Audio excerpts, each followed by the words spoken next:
What up? What up? So, let me ask you a question. Have you ever felt like there was like a just this huge misunderstanding in your relationship? Meaning, what I really mean is like no matter what you guys talked about, no matter what you did, there was always this something in between you where you guys couldn't just find a way to connect, find a way to understand each other, right? No matter what you did, no matter what you talked about, there's always this just huge misunderstanding somehow, right? And what I'm thinking that is really lack of understanding each other's love languages. Now, hear me out. I used to think the whole concept of love languages was a very corny thing.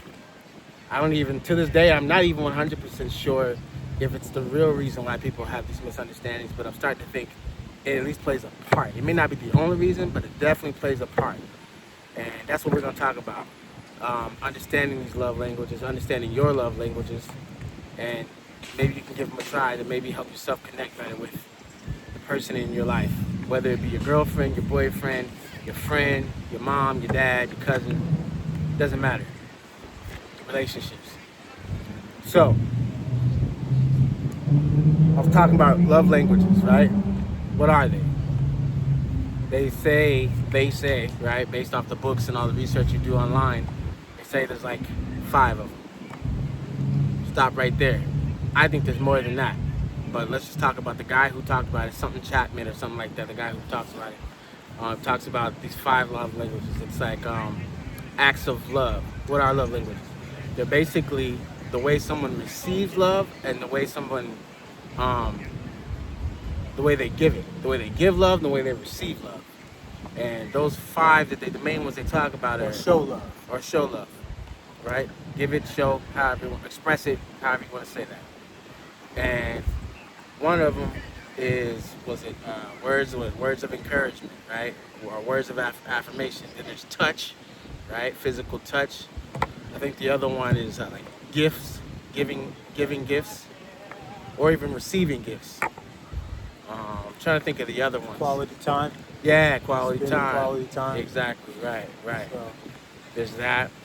So I don't know if I named all five, but those are the main ones as far as where they talk about the official um, ways of love languages. Now, I'll say just based off those ones we named, I think mine, or at least when it started out when I first heard about this and I thought about it, this concept, I think mine was what up, fool? what up, bro? I think mine was about. It was really more about spending like quality time, right? Spending the quality time, meaning the time that we spend together is really meant something. That way I walk away with actually quality memories of the time that we spent or the conversations we had. You know what I'm saying? Did we just sit here and stare at each other and there was no conversation? To me, that's a waste of time. It wasn't quality time spent with each other. And to me, it's a waste of time. That was my love language, which I still think it is. But the bigger point I want to say behind this is that I think honestly, most people actually enjoy all of those, all five of those. It's not just one. I think we all like a little bit of all of those. The concept they talk about in this, I think there's a book about it, and they talk about each person has their own personal one. But really, I think that is outdated. Maybe it used to be that way, but I think it's outdated, and you can do your own research on that. But I'm pretty sure I just saw something about it that in 2024, 2025, they realized most people actually like all of them and not just one. Matter of fact, I think now my personal one might be something about, I think it's more about, although I do enjoy all those, by the way, I enjoy all of them. But I think my personal one at this point is really, actually, no, I think it's still, for the most part, I take that back. For the most part, it's really about it's really about quality time still. It really is. I had to think about that. I haven't really thought about it in a while. What about you? Um, Mine is communication. Just like showing consideration.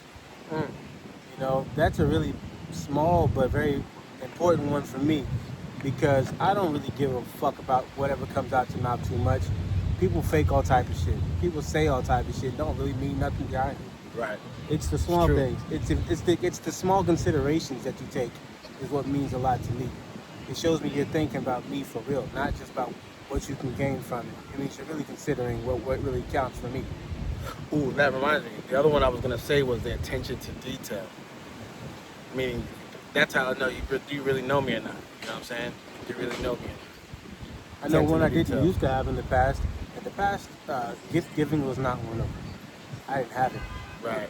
I just didn't have it, so it wasn't really on my strong fucking list of things to do. I didn't like. I know. Don't get me wrong. I definitely wanted to.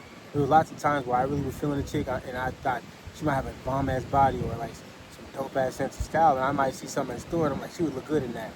But I didn't have it. I couldn't go get it for her. But now, if I meet a chick like that, and I'm feeling her like that, and she's that kind of chick, no problem. You know, and I would love to do that. You know what I mean? That's exciting for me. It's because I'm inspired to do that. I wasn't necessarily inspired really too many times with too many women.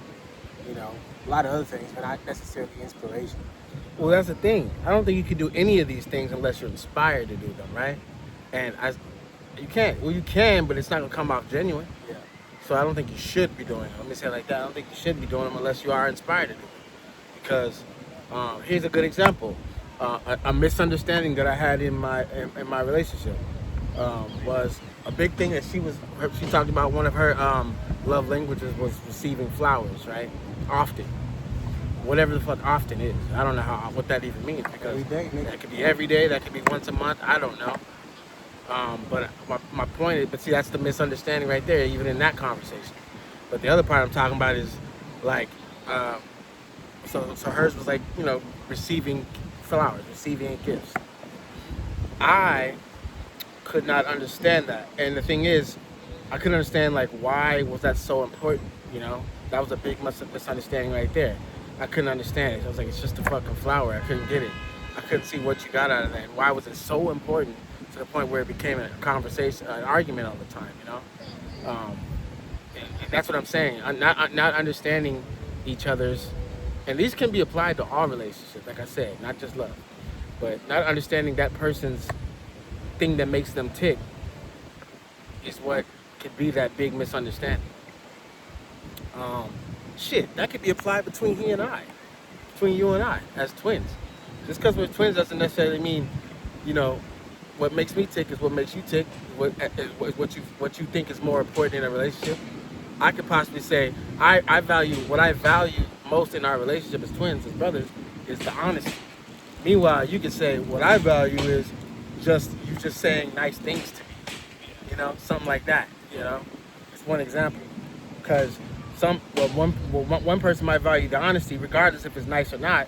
The other one might say, I don't care if it's honest. I just want to make sure you say nice things to me. Don't say mean things. Yeah, I definitely dated chicks like that.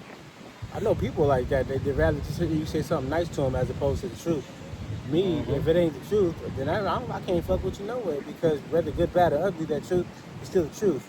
And if you can't give me that, then how do I know you really down for me like that? I don't. And if you're not, that's fine. You're just an associate. You're not a friend. I don't need you that close to me. So that is another aspect of that love language right there.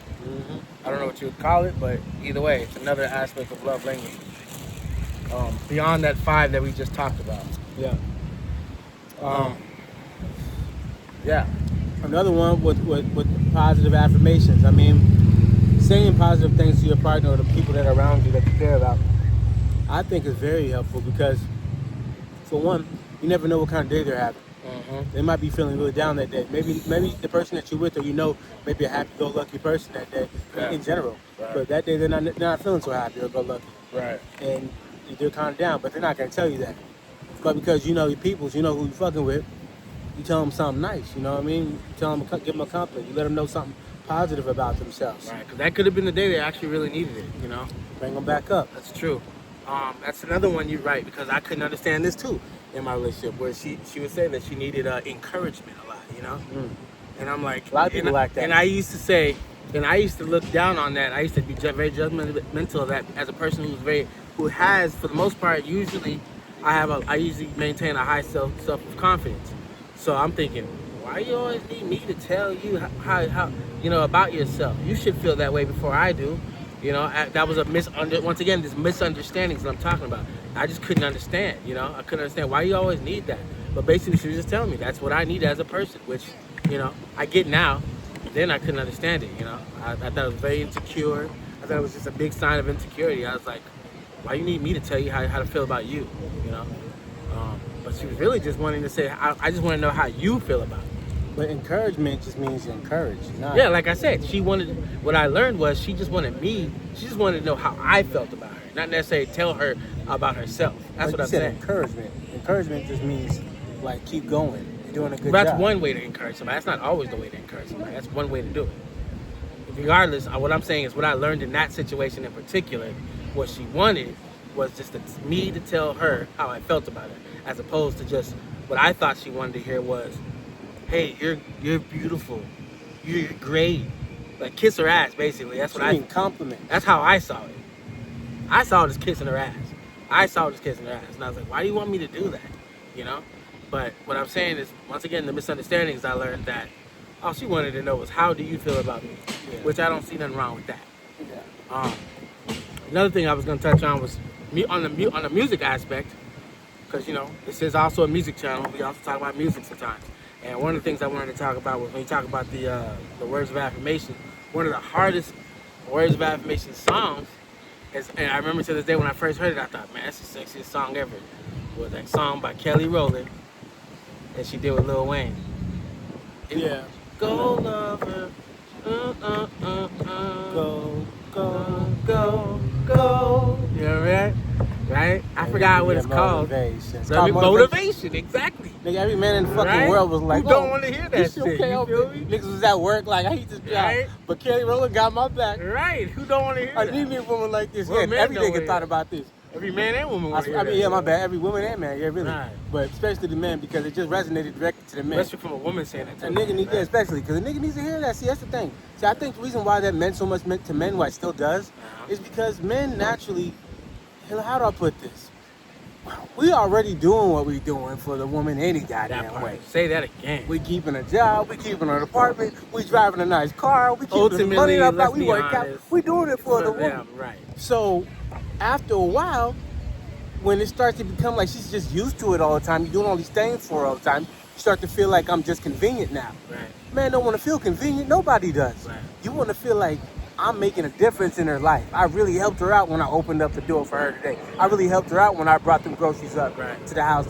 You know what I mean? When I fixed her car, I really fucking saved the day. You want to see the results of it. You want to fuck, well, yeah, naturally you should. If you're not, you're doing something wrong anyway. Right. But my point is, even if you're seeing the results, you don't want to ever feel like you're just there conveniently. Right, you want to feel like you're making a difference. Yeah. So when a man hears, I'm going to be your motivation, coming from a woman's voice, and she's saying, go, let me be your motivation. I'll be right here when you get back. Right. Goddamn. You know what I'm saying? It just does a lot for a man. You know what I'm saying? A whole lot. Which is what I still value in a romantic relationship. I still value that still. Yeah. I still value that. I feel like, matter of fact, I think that's what I need. Matter of fact, let me just say that. I need that in a romantic relationship. I need that. I need to know that the woman I'm with is motivating me, She needs to be that motivator, for sure. Hell yeah. And I think this really, speaking on that is just like, I think if you were to ask like a young dude some shit like that about that, it might not resonate. I mean, even when I was younger, if you would have asked me some shit like that, or had this type of conversation about a woman being your motivation, like in terms of like being your cheerleader, your support, it wouldn't have resonated with me, because at that age, when I was in my early 20s and probably younger, women essentially just represented one thing to me. I mean, not saying that I was just only fucking sexualizing them, but I mean, at that age, that young, my mind wasn't that deep. It was just really young. What age though? I'm talking fucking 18 all the way up to my not even mid 20s. No, I wouldn't even say that. But I was fucking at 12. So I'm saying, like, as a young man, like as a teenager up into my young adulthood, put it that way, where you're still thinking what you did, the age that you're still thinking what you did. None of that mattered. I wasn't thinking about, no, I need a chick that's really got my back, that's going to support me. I wasn't thinking about none of that. It just wasn't what my mindset was. But as you get older, you mature, it's not about the pussy as much. You know what I mean? Yeah, we love pussy, but it doesn't lead my thoughts when I'm thinking about a woman. Of course she might look good, but I'm trying to see where her head is. So by her head, I mean a motherfucking mental state. I'm trying to see if she's mentally healthy, if she's balanced, if she's thinking about progress, or is she fucking toxic and stagnant? You know what I mean? It's interesting you say that because mine was, in a sense, drastically different. When we were, and I say this because the way our lifestyle was, as you remember, when we were kids, our kids were, we lived a kid's life, but we also lived a very adult life as kids, right? Mm-hmm. And that's the exact reason why I felt like I needed a woman, even if, like, I'm talking 16, 17, 18 years old, right? 18, 19. I was thinking, yeah, of course, the looks matter, good pussy has to matter, but I definitely gave a shit and valued whether or not is she gonna hold me down or not. What do you I mean by hold definitely you down? hold me down, meaning if I'm down and out when it comes to lack of money, or if I got locked up, and she gonna rush to come get me out that goddamn day, or if there's a secret that I need you to hush hush about, you gonna keep that secret. Yeah. Those kind of things I value. You know what I mean? Could I trust you? With valuable things. Hold me down. That's what I'm saying. Those are the kind of things that I considered holding me down. And those are the things that I thought about. Shit, to be honest with you, I even thought of, back then, I was looking for a girl who could even help protect me if necessary. You know what I'm saying? Even that, because that was my partner. That was the way I was thinking back then, because I was still living in somewhat of an adult life, even as a kid. So that, for me, I did value that. I valued that in a woman back then. It was always a little bit, what I'm trying to say, for me, it was always a little bit past the pussy. It was always beyond that, even as a young dude. But back to the conversation about these love languages. I think what I want to stop with is if whatever your love language is, if you do know what your love language is, leave it in the comments. Let us know what is it. What is your love language, or do you even know? How do you find what your love language is? How did you find yours? If you have found it, let me know in the comments. Yeah, like what type of actions or words or things shown to you from your partner make you feel seen, make you feel heard, Right. make you feel important, Value. or valued, Yeah. and vice versa. What do you do to make the person what do you do to let them know you value them? Right. What do you say to them? What do you show them? Right, because What do you know give what? to them? Because what if all this time we're talking about what it is that you want, are you giving though? Because you know what? There's a lot of that going on. A lot of one-way situations. I'm pretty sure, if I want to be all the way honest, I'm pretty sure at one point in my life, that's how it was for me. Yeah. I knew what I wanted and what I wanted to receive, Yeah. but I had no idea. I wasn't giving the attention to even find out what my partner wanted. I didn't know what they wanted. Didn't care. I didn't think about it. Yeah. I didn't think to find out what is it they even want. Am I even giving that? Yeah. I'm talking about all the things that I need, but am I even giving that to them? So yeah, question yourself: are you even giving? You might be receiving, but are you giving that? Do you even know what their love language is? You might know what yours is, but you know what theirs is, Right. right? And obviously, the best way to find that out is what? Ask. I remember my observe. daughter's mom brought that up to me once when I was 27, we were together. Mm-hmm. And she said that to me. I thought that shit was so corny. I was like, shut up. I did too at one point. Fucking love language. I was like, I thought it was some shit. Because given she was a young woman. And, she was real big. She was the type of person to hop on trends real big too. So I just figured it was some trendy shit that she was just trying to jump on the bandwagon with, Right. But, now that I'm more mature in my mind, my state of mind, I understand now what that means. I understand that's the best way to go about it, because it has to be some communication. And the best way to show them is to show them the way, how it works for you. Not just show them, but show them how it works for you. Right. And the way that you're best able to express that. Right. And vice versa. It's a real thing. And not really realizing it, my whole life, women been showing me they love languages my whole life, and I didn't even know it. I've been, like I've said many times before, I've been blessed with some really, really great women in my life. I mean, almost all the women I dated were always pretty much there for me. You know what I'm saying? I just been blessed like that, and that was their love language. That was them always being there for me for whatever I needed, even if I didn't verbalize it, they had it for me. They was just there before I had to ask. And that's the type of shit I'm used to. So I say that now as an adult man in my 40s, when I date women, that's the first thing I'm looking for. Is she the type of woman that's just gonna do it without me asking? I'm not saying I won't return it, but I'm just looking for if she's that type of woman, because that's what does it for me. You know what I mean? I'm used to that. That's what I'm used to, and I prefer it that way. you know. And now I'm more conscious of it. Like when I'm dealing with a woman and I'm talking to her, trying to get to see where her head is and shit. And I notice she's, you know, she's going out of her way to look out for me and shit, and do certain things.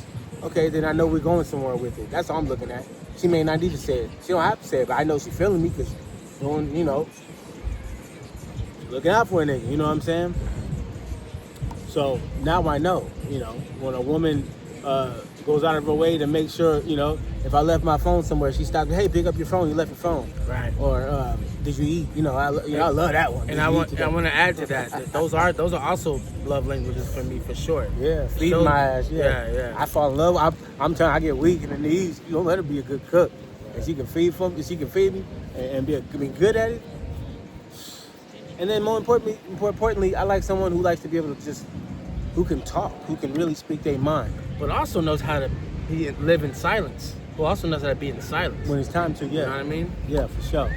That balance, I guess. Yeah. But yeah, because I think if you know how to be silent, it shows me that you have inner peace, right. That you understand inner peace. Exactly. Yeah.